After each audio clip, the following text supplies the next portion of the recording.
নমস্কার বন্ধুরা, আশা করি সবাই ভালো আছেন। আজ গিয়েছিলাম বালিপুর পুলিশ ফাঁড়ি, যেখানে ওখানে গিয়েছিলাম।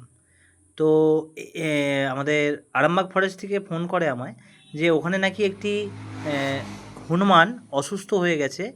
তো সেই হিসাবে আমাকে ওখানে পৌঁছাবার জন্য বলে। তো আমি এখান থেকে যত তাড়াতাড়ি সম্ভব বাইক নিয়ে পৌঁছে যাই ওখানের যে পুলিশ ফাঁড়ি রয়েছে বালিপুর, সেখানে। তো যাওয়ার পথে কনকপুরের ব্রিজটি দেখলাম, খুব সুন্দর একটি জায়গা দেখতে পেলাম। লোহার ব্রিজ হয়েছে। তো সত্যি সত্যি জায়গার মানে যাতায়াতের অবস্থা খুবই খারাপ ওখানে। আর ওখানকে যাওয়ার পরে পুলিশ ফাঁড়িতে খোঁজ নিয়ে জানতে পারি কনকপুরের সাইডেই ওখানেতেই একটি জায়গায় হনুমান একটি আহত অবস্থায় পড়ে আছে। তো ফিল্ডে যাওয়ার পরে সাধারণ মানুষের প্রচুর ভিড় ছিল ওখানে, দেখতে পেলাম। যাওয়ার পরে ওই দেখলাম যে একটা বাথরুমের ভিতরে নাকি হনুমানটা আছে, এই অবস্থা জানতে পারি আমরা। আমরা জানতে পারার পরে সরাসরি যেই বাড়িতে ঘটনাটি ঘটেছে ওখানকে গেলাম, শুনলাম ভালো করে, সবার কাছে জিজ্ঞাসা করলাম যে হনুমানটি নাকি দুটো হনুমানে মারপিট করার পরে লেজের খানিকটা কিছু কেটে গেছে, প্রচণ্ড হারে ব্লাড বেরিয়েছে, এরকম একটি ঘটনা ঘটেছে।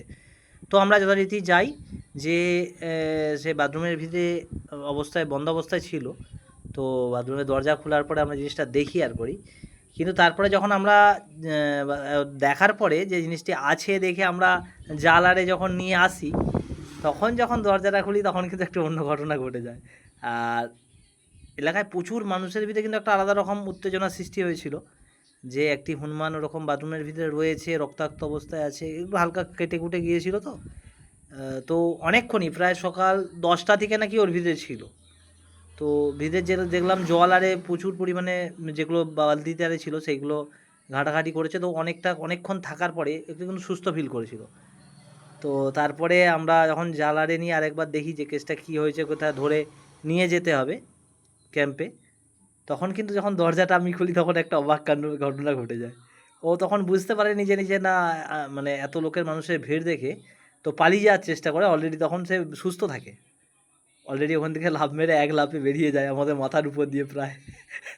খুবই একটা ভয় পেয়ে যাওয়ার মতো কাণ্ড ছিল।